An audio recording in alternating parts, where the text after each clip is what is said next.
Next exercise करेंगे 13.7 जिसमें हम बात करेंगे एंगल बिटवीन प्लेन्स की। देखो वैसे तो एंगल बिटवीन प्लेन्स का जो टॉपिक है वो हमारे सिलेबस से कट आउट है, लेकिन इन एंगल बिटवीन प्लेन्स के ऊपर के जो बेस टॉपिक है जिससे हम इक्वेशन ऑफ प्लेन निकालेंगे वो हमें करने हैं। तो इसके लिए बस हमें मेन ये चीजें ध्यान रखनी है। एंगल बिटवीन प्लेन्स हमारे पास जो निकालने वाला आएगा ये हमारे पेपर में नहीं आएगा, लेकिन इसके आगे इसका यूज कैसे करना है वो ये है कि जैसे देखो कोई भी दो लाइनें जब एक दूसरे के परपेंडिकुलर थी तो उनकी क्या थी कि डॉट प्रोडक्ट 0 है ना, और अगर वो दो लाइनें एक दूसरे के पैरेलल थी तो उनके डायरेक्शंस क्या थे, सेम थे, डायरेक्शन रेशियोज। यहाँ पर भी बस यही चीज है कि अगर कोई दो प्लेन्स हैं तो उनके जो नॉर्मल वेक्टर्स होंगे ना दोनों प्लेन्स के n1 वेक्टर कोई n2 वेक्टर, ये जो दोनों नॉर्मल वेक्टर्स होंगे वो एक दूसरे के परपेंडिकुलर है। इट मींस कि उनकी डॉट प्रोडक्ट इक्वल टू किसकी होगी, 0 की। ठीक है, अगर कोई दो प्लेन परपेंडिकुलर दे रखे इट मींस कि उनके जो नॉर्मल वेक्टर्स हैं वो एक दूसरे के परपेंडिकुलर हैं। और ये समझने के लिए देखो हम क्या कर रहे हैं, जैसे मैंने मान लो कि एक प्लेन ले लिया ये, अब इस प्लेन के परपेंडिकुलर मैंने कोई दूसरा प्लेन ले लिया ये, अब ये दोनों एक दूसरे के परपेंडिकुलर है। अब इसके परपेंडिकुलर कोई एक नॉर्मल वेक्टर होगा, ठीक है, तो वो कुछ ऐसे हो जाएगा, ऐसा कुछ होगा सामने की तरफ। फिर इसके भी परपेंडिकुलर कोई एक नॉर्मल वेक्टर होगा, वो कुछ ऐसे होगा। तो अब इस वाले वेक्टर में और इस वाले वेक्टर में एंगल कितने का बना, 90 डिग्री का। आगे समझ, तो इट मींस कि अगर कोई दो प्लेन आपस में एक दूसरे के परपेंडिकुलर है तो जो इनके नॉर्मल वेक्टर्स होंगे वो भी एक दूसरे के क्या होंगे, परपेंडिकुलर होंगे। क्लियर, तो हमें बस इसी चीज का यूज करना है। और अगर कोई दो प्लेन एक दूसरे के पैरेलल हैं तो उनके नॉर्मल वेक्टर्स जो होंगे वो भी एक दूसरे के पैरेलल होंगे और उनके जो डायरेक्शन रेशियोज होंगे वो भी क्या होंगे, सेम होंगे। ओके, सिर्फ इन्हीं कंडीशंस हम यूज करेंगे।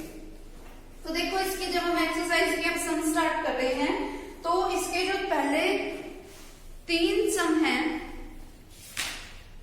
वो छोड़ देना, नहीं पहले 2 सम छोड़ देना, थर्ड सम से हम स्टार्ट करें। देखो थर्ड सम हमारे पास है क्या, that r vector is equal r vector dot 2i cap minus j cap plus lambda k cap is equal to 5। कोई दूसरा वेक्टर है r vector dot 3i cap plus 2j cap plus 2k cap is equal to 4। ये दो हमारे पास planes हैं और ये दोनों एक दूसरे के परपेंडिकुलर दे रखे हैं हमारे पास। तो अब मुझे वैल्यू निकालनी है लैम्डा की। अगर कोई दो प्लेन एक दूसरे के परपेंडिकुलर है इट मींस कि इसकी जो नॉर्मल वेक्टर्स हैं वो भी एक दूसरे के परपेंडिकुलर है, तो इनकी डॉट प्रोडक्ट किसके इक्वल होगी, 0 के। It means 2i cap minus j cap plus lambda k cap की dot product 3i cap plus 2j cap plus 2k cap के साथ इज इक्वल टू 0 होगी। तो जब भी दो वेक्टर्स की डॉट प्रोडक्ट लगाते हैं तो i कैप के i कैप के साथ मल्टीप्लीकेशन होगी, मतलब 2 की 3 के साथ 6, फिर -1 की 2 के साथ -2, लैम्डा की 2 के साथ plus 2 lambda is equal to 0। 6 - 2 4, उधर जाके माइनस का हो जाएगा, it means 2 lambda is equal to -4 means lambda is equal to -, ये इसका आंसर हो गया। मुझे वैल्यू ऑफ लैम्डा ही निकालनी थी। क्लियर, अगला सम देखो, फिर fourth sum, find the equation of the plane parallel to this plane and passing through the point 3 -1 और 2। कि कोई मुझे पहले एक प्लेन दे रखा है r vector dot i cap plus 2j cap plus 3k cap is equal to 5। अब इसके पैरेलल कोई एक और प्लेन होगा। अब मान लो इसके पैरेलल जो प्लेन होगा वो कुछ ऐसे है, r वेक्टर डॉट, देखो अगर इसके पैरेलल है तो दोनों के नॉर्मल्स के डायरेक्शन रेशियो सेम होंगे, मतलब जो सेकंड वाला प्लेन जिसकी मुझे इक्वेशन निकालनी है उसके भी यही डायरेक्शन रेशियोज आएंगे। इज इक्वल्स टू, बस फर्क किसमें आएगा, इस कांस्टेंट क्वांटिटी में, वो मैंने मान लिया।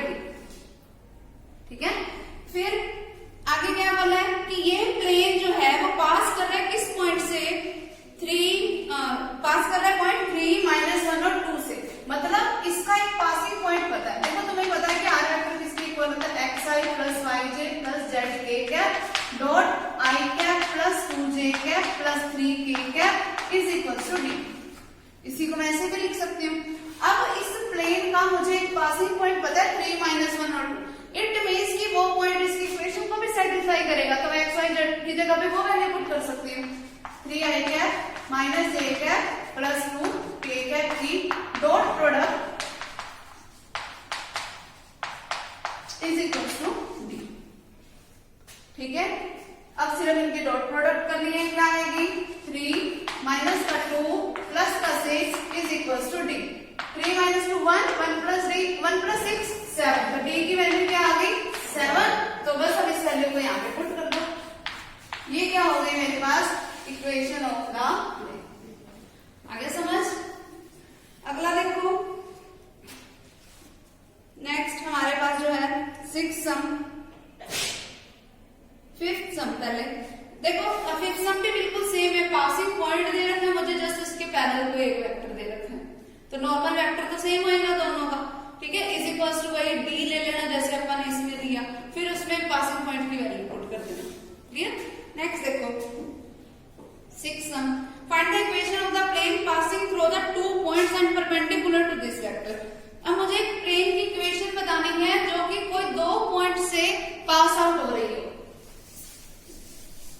देखो पहले तो जो अपन ने पढ़ा हुआ है ना, हम प्लेन की इक्वेशन तब बता देंगे या तो हमारे पास कोई एक पासिंग पॉइंट हमें बताओ या सीधा ये 3 बताओ, ये था ना।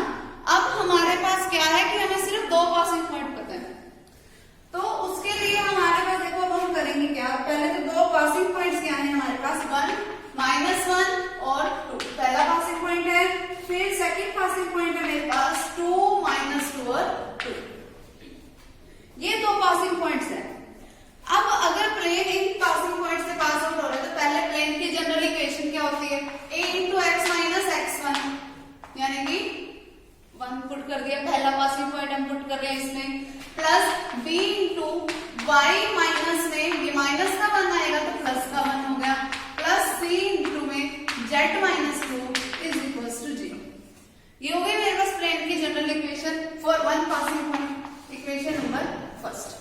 अब क्योंकि दूसरा पॉइंट भी तो इसी प्लेन के ऊपर है तो वो भी तो इसकी इक्वेशन को सेटिस्फाई करेगा। इट मींस a × में 2 - 1 प्लस b × में -2 + 1 प्लस c × में 2 - 2 इज इक्वल टू 0। क्या बन गया ये a, यहां से क्या बना -2 + 1 माइनस का 1 तो मींस माइनस का b प्लस का 0 × में c इज इक्वल टू 0। ठीक है, equation number second. a, b और c में मुझे अब एक इक्वेशन मिल गई। अब उसने देखो बोला क्या है, आगे क्या बोला है कि ये जो प्लेन है वो परपेंडिकुलर है इस प्लेन के। कौन से प्लेन के परपेंडिकुलर है, r vector dot 6i - 2j plus 2k cap is equal to 9। अगर ये प्लेन इस प्लेन के परपेंडिकुलर है तो मतलब इसके जो डायरेक्शन रेशियोज हैं उनकी डॉट प्रोडक्ट 0 के इक्वल होगी। इसके डायरेक्शन रेशियोज क्या है a, b और c, और इस प्लेन के डायरेक्शन रेशियोज क्या है 6 - 2 और 2। इट मींस कि अब इनकी डॉट प्रोडक्ट 0 के इक्वल होगी, तो मतलब ai cap plus bj cap plus ck cap की dot product 6i - 2j plus 2k cap के साथ क्या होगी 0। क्या बनेगा 6ia माइनस का 2b फिर प्लस का 2c is equal to 0, 2 common आ रहा है, 3a माइनस का b प्लस का c is equal to 0। Equation number. अब सिर्फ इस इक्वेशन को और इस इक्वेशन को क्रॉस मल्टीप्लिकेशन मेथड से सोल्व करना है हमने। a, b और c की वैल्यू आएगी इन टर्म्स ऑफ के, वो जो वैल्यू आएगी इसको पुट कहां करोगे इस फर्स्ट इक्वेशन में, हमारे पास क्या आ जाएगी इक्वेशन ऑफ द प्लेन। ठीक है, समझ आ गई। ऐसा किया है ना मैंने, इसके बाद के स्टेप तो पिछले सम जैसे सेम है। नेक्स्ट सम देखो, find the equation of the plane passing through only 1 point. देखो क्या बोल रहे हैं, find the equation of the plane passing through origin. तो पहला पॉइंट मुझे अब इसके लिए क्या बोल रखा है ओरिजिन। ठीक है, फिर आगे क्या बोल रखा है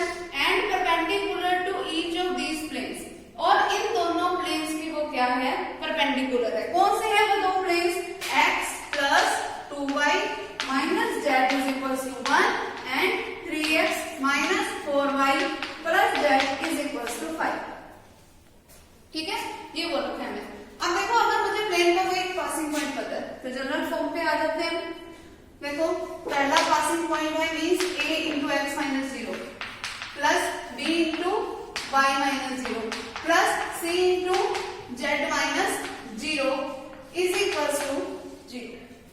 पासिंग पहला पासिंग पॉइंट मैंने पुट कर दिया, क्या बन गया यहां से, यानी कि ax plus by plus cz is equals to 0। Equation number first हो गई मेरी, ये हो गई मेरी general equation of the plane जो कि मुझे निकालनी है।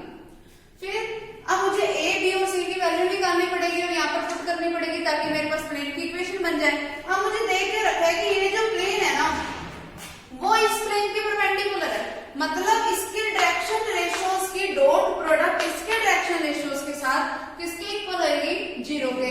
मतलब a की मल्टीप्लीकेशन इसका कोएफिशिएंट क्या है, 1, तो a की मल्टीप्लीकेशन 1 के साथ प्लस b की मल्टीप्लीकेशन 2 के साथ c की मल्टीप्लीकेशन -1 के साथ इज इक्वल्स टू 0। तो a इंटू 1 भी a ही रह गया। ये मेरे पास क्या होगी, इक्वेशन नंबर सेकंड। फिर अब मुझे क्या गिवन है कि यही वाला जो प्लेन है ना वो इस प्लेन के भी परपेंडिकुलर है, तो मतलब इनके डायरेक्शन रेशियोज की भी डॉट प्रोडक्ट 0 के इक्वल। मतलब a की मल्टीप्लीकेशन 3 के साथ b की मल्टीप्लीकेशन -4 के साथ c की मल्टीप्लीकेशन 1 के साथ is equals to 0। Equation number third. अब सिर्फ a b और c की वैल्यू निकालनी है। a बाय में इन दोनों की मल्टीप्लीकेशन करो, 2 की 1 के साथ 2 माइनस में -1 की -4 के साथ करोगे तो प्लस का 4 आएगा, तो 2 - 4। b divided by minus of क्या आएगा, b वाले छोड़ दो, a 1 इंटू में 1 मीन्स 1 माइनस में -1 की 3 के साथ कराओगे तो -3 फिर माइनस ये plus is equals to c divided by c वाले छोड़ो, 1 की -4 के साथ -4 प्लस के 2 की प्लस के 6 के साथ 6, तो माइनस में क्या आ गया 6, ठीक है। 2 की हमने 3 के साथ करवा दी 6। फिर इस इक्वल्स में मैं समथिंग k के इक्वल लेके चलूंगी, is a by -2 is equals to b by -4 is equals to c by -10 is equals to k। अगर लेना चाहो तो इसमें से माइनस का 2 कॉमन भी ले सकते हो, फिर चाहे उसको k के इक्वल रख लेना, ठीक है, वो तुम्हारी मर्जी पे है। इट मीन्स ये क्या बन जाएगा, a by 1 is equals to b by 2 is equals to c by 5 is equals to k। तो a की वैल्यू क्या आ गई मेरे पास, k, यहां पर इसमें पुट कर दो a की जगह पे k, ठीक है। फिर b की वैल्यू क्या आई, 2k, वो यहां पर पुट कर दो, ठीक है। फिर c की वैल्यू क्या आई, 5k, वो यहां पर पुट कर दो। ये बन गई मेरे पास इक्वेशन ऑफ द प्लेन। अब सिर्फ इसमें से k को कॉमन ले लें, k को कॉमन लोगे क्या बनेगी मेरे पास equation, x plus 2y plus 5z is equals to 0। आगे समझ, ये होगी required equation of the plane. Clear.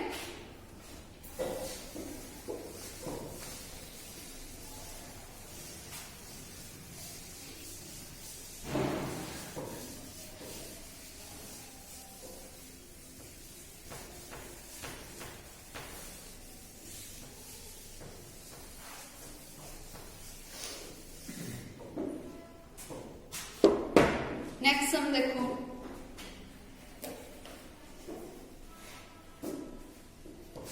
देखो अगला sum, prove that the equation of the plane passing through first point and perpendicular to these vector is this.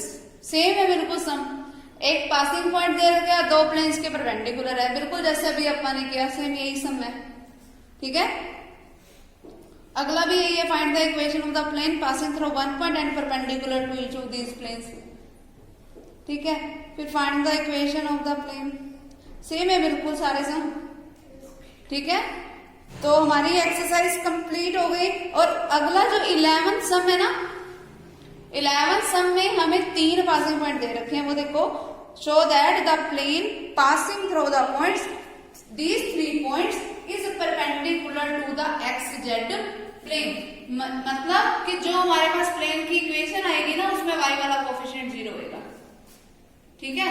3 passing points के लिए भी हमें निकालनी आती है ना प्लेन की इक्वेशन, पिछले एक्सरसाइज में हमने किया था, बिल्कुल वही करना है, कोई नई चीज नहीं है, ठीक है। तो ये हमारी 13.7 एक्सरसाइज कंप्लीट हुई। नेक्स्ट है हम अपनी 13.8 एक्सरसाइज करेंगे।